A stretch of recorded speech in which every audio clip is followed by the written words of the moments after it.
Okay. Okay, so good afternoon everyone. So my name is Andrea Roman. So good afternoon. So we are the last reporter. So our topic for this afternoon is about research and partnership for AI teaching. So can you please read our objectives first? Sabay-sabay po.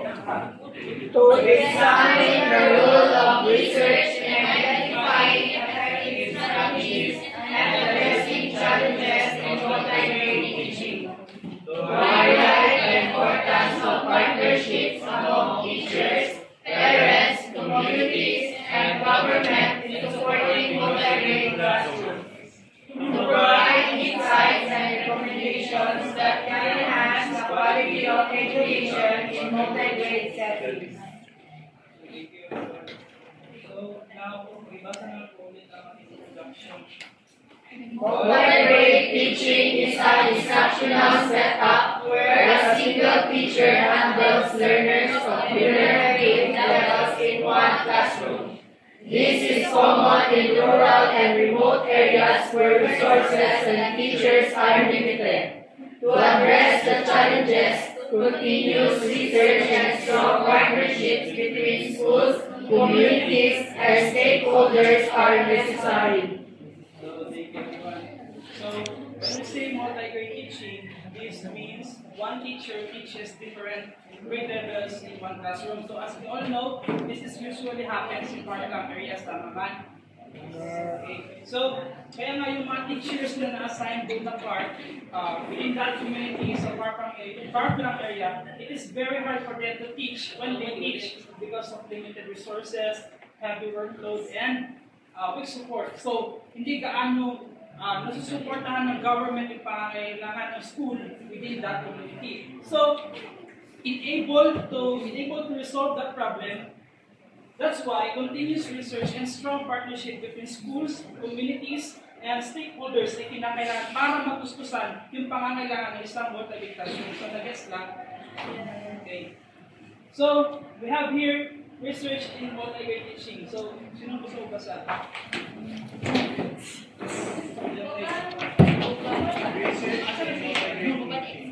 Research plays a vital role in improving multi-grade instruction. Studies show that multi-grade teaching requires innovative methods, flexible curricula, and learner-centered approach. Key research findings include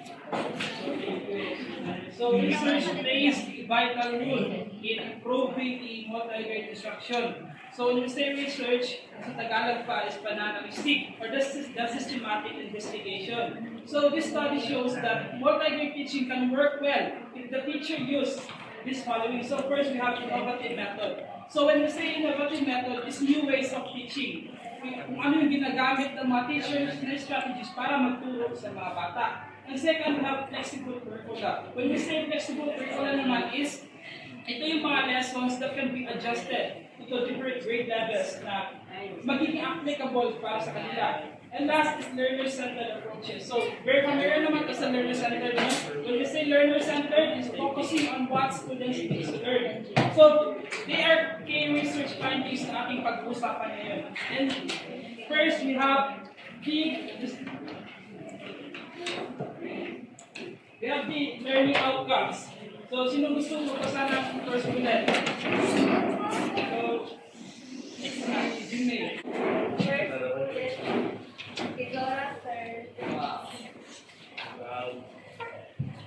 Learning outcomes.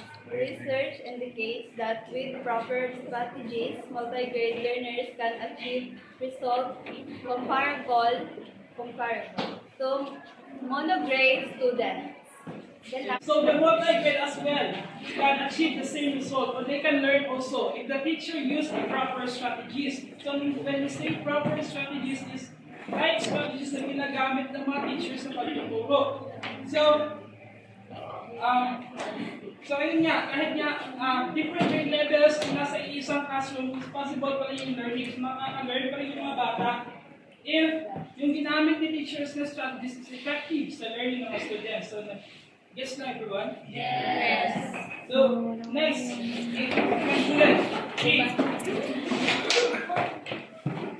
Multi-grade classrooms can foster independence, leadership, and social skills through peer So ito yung mga benefits na So ito yung mga benefits ng multi-gig classroom. So sa multi-gig classroom is na-enhance yung social skills ng mga bata, especially when it comes to their leadership. And also, they learn to work operatively into others and also na-foster yung independence nila, maging independent sila as a student. So next naman, we have the instructional strategies. As what you can see, diba, is itong thematic approach, differentiated instruction, and cooperative learning and peer tutoring is na-report na siya ng ibang reporter, tama ba? Yes. So ngayon, ang gagawin natin is we will go into report it na lang. So, first, Juliet, sino gusto pa siya? Julito.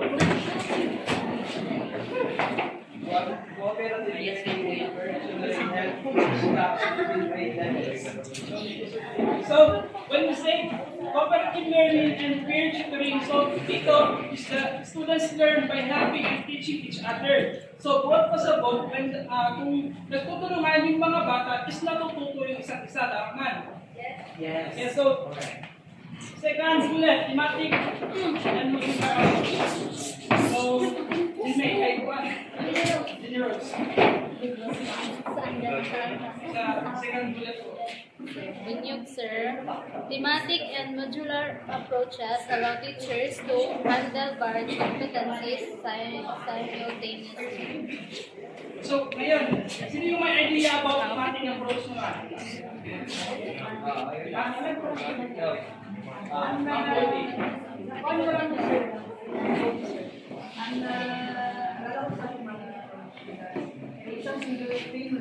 And then, lahat sila,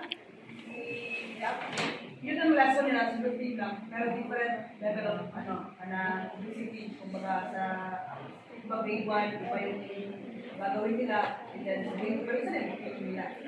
So, tama yung sinabi ni Ma'am Paul. So, ang thematic approach, isang tip lang siya, but binibigay siya ng different grade levels na dapat applicable lang sa kanilang learning. So, next is differentiated instruction. So, wala. Differentiated instruction.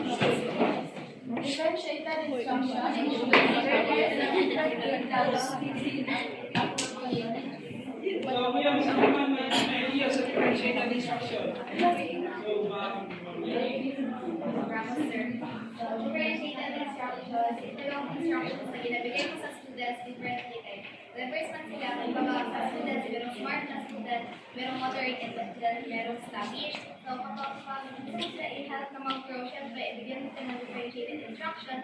Like for example, sa mga palino, bigyan natin sila ng medyo hard na mga tasks, ganoon din sa moderate or bigyan natin sila ng standardized, and sa mga sluggish naman, syempre, bigyan natin sila ng more assistance, yung mga matadali lang na task hanggang sa nag-grow din yung mga ginagawa. So, tama yung sinabi ni Mikey. So, nag-guess na natin sa instruction. Okay na? Okay.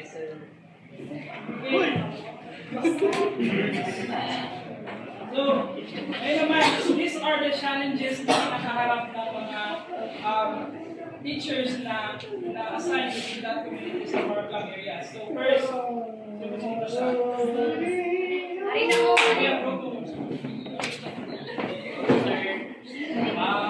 First mo, limited resources and training for teachers. So, ayun nga, dahil nga nandun sila sa rural area, sa apartment area. So, ayun, isa sa mga kinakaharap nilang challenges is yung limited resources. So, sila gaano materials na ginagamit sa pagtuturo. And wala masyadong, hindi well-trained yung mga teachers doon.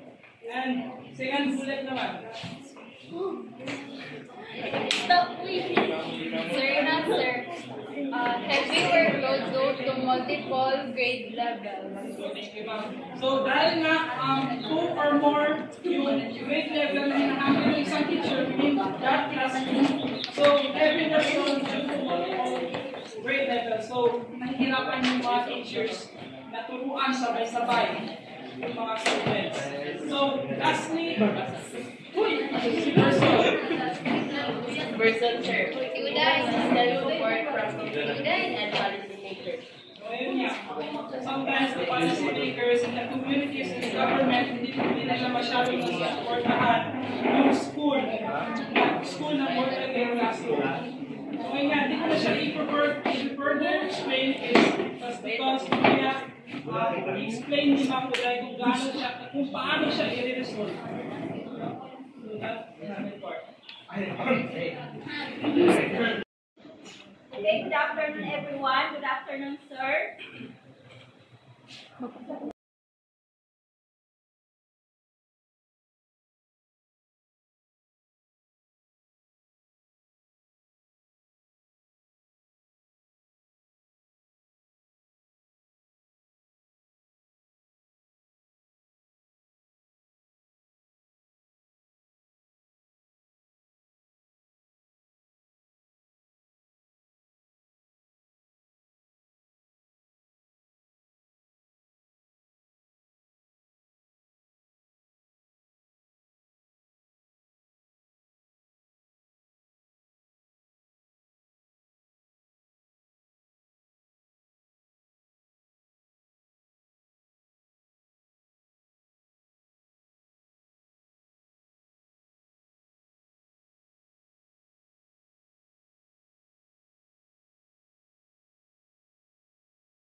Ikaw ay. Charlie.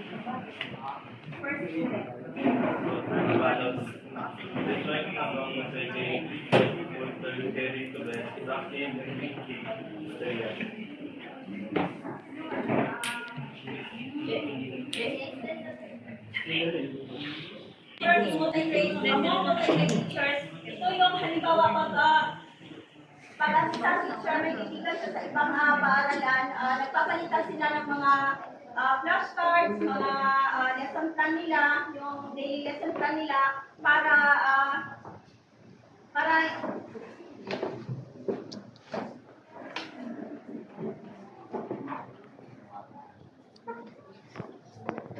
pareho silang makinabang at saka mag-save sila ng time, and lalo-lalo na doon sa part ng area na mahihirapan sila magpa-print, ganyan kasi sako sila sa technology. Another idea, balasa. Ikaw ay. Ikaw ay. Wala pa man ka namin yun. Para na apa. Sa network, for example, ang sa computer.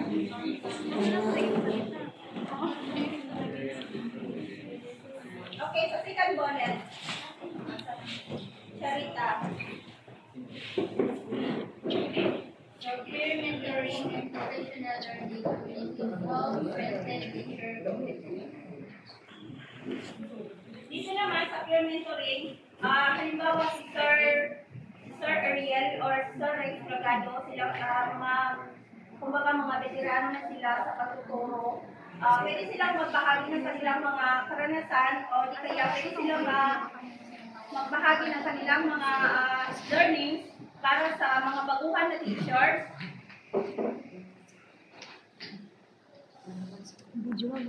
Para sa mga baguhan na teachers, just like for example, sa pagmamanage ng oras sa isang klase at saka pagmamanage din ng isang classroom. May idea kayo sa peer mentoring? Yes. Idea niya. sa akin, no? Professional learning communities. Learning and professional learning communities outside the context. Diba? So, ito ka lang sa professional learning. So, sabi sinabi ng Juday kapag yung mga nauna yung mga teachers, siyempre mas veteran sila kaysa sa mga baguhan na teachers. So, yung mga veteran sa mga teachers, so pwede niyang i-share o pwede niya ibahagi no, sa mga baguhan na teachers. Diba? Ano imagine kapag baguhan ka na magturo sa isang klase? No, na parang hindi mo alam ano ituturo mo, ilang oras, kailan ka mag-i-end. So sa tulong ng na peer mentoring professional learning, like yung mga nauuna or yung principal sabihin na lang natin, no, makatulong din siya at least sa susunod na magtuturo ka, alam mo kung kailan ka mag-i-end ng oras. Kasi kapag baguhan ka talaga ng teacher, mahirapan ka talaga. Okay, thank you. Let's proceed sa government and NGO support. Who wants to read first bullet? Angela. First bullet. Training programs, seminars, and workshops for motivating. Sa training programs, seminars, and workshops for motivate teachers, dito yung nagbibigay ng mga katulad sa DepEd, nagbibigay sila ng mga seminars, kagaya nung darating na October ba yun, may faculty seminars sa Jensen na isasagawa para sa mga teachers, maging sa mga students man para mas magiging malawak yung kaalaman ng bawat isa at magagamit nila sa kanilang pagtuturo.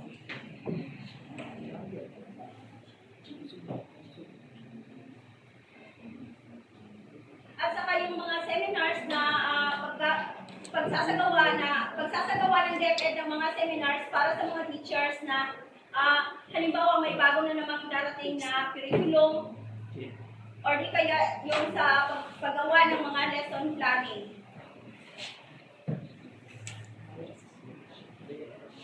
Okay, dito naman sa policy development. Emily. Policy development that recognizes and supports the unique needs of multi-grade education. Dito sa policy development, gumagawa ng policy o batas ang DepEd or para sa multi-grade education, just like for example yung government, naglalabas sila ng patakaran na halimbawa sabihin ng government na bawasan ilimit lang yung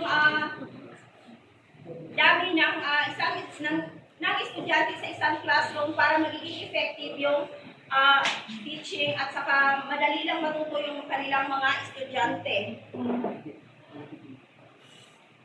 Third bullet.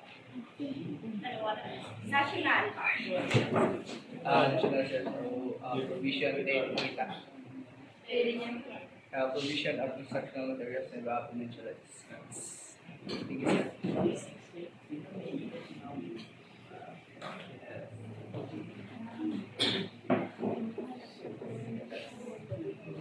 Dito sa provision of instructional materials and financial assistance, mapa-government man or non-governmental organization ay parehas silang nagbibigay ng tulong or non-donation sa mga far-flung areas ng mga school.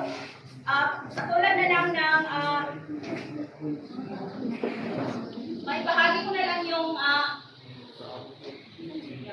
sabayaw na ko siya. Tapos, member siya sa mga Save the Children, which is, hindi sila belong sa government, pero nagbibigay sila ng mga donations, nagbibigay sila ng scholarships sa mga estudyante na kapos sa pera. Ganun, para ma-meet din, hindi sila ma-behind at tulad natin dito sa PATA, pwede silang maka-avail ng quality education.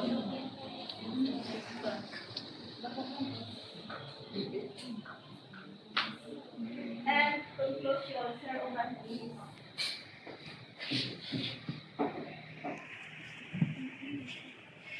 So, lastly, our conclusion. So, lahat na lang siguro. Ayun. Batay. One, two, three, go. Research and partnership are the backbone of successful multi-grade teaching. Research provides evidence-based strategies that address the unique challenges of multi-grade classrooms, while partnerships ensure sustainability and support by strengthening collaboration among teachers, parents, Communities and government agencies. Multi-grade education can provide quality learning opportunities even in the most resource-constrained areas. So, yun nga, no? So, research and partnership is the backbone of successful multi-grade teaching. So, with my strong partnership between schools, communities, and stakeholders, is meron talagang matutunan yung mga bata. It's possible yung learning. Hindi sila mahihirapan matuto kapag may strong partnership ang bawat isa. So, ayun nga, by working together, quality education can still be achieved even in schools with limited resources. So, any question, everyone? So, I think that ends our report. Thank you for listening.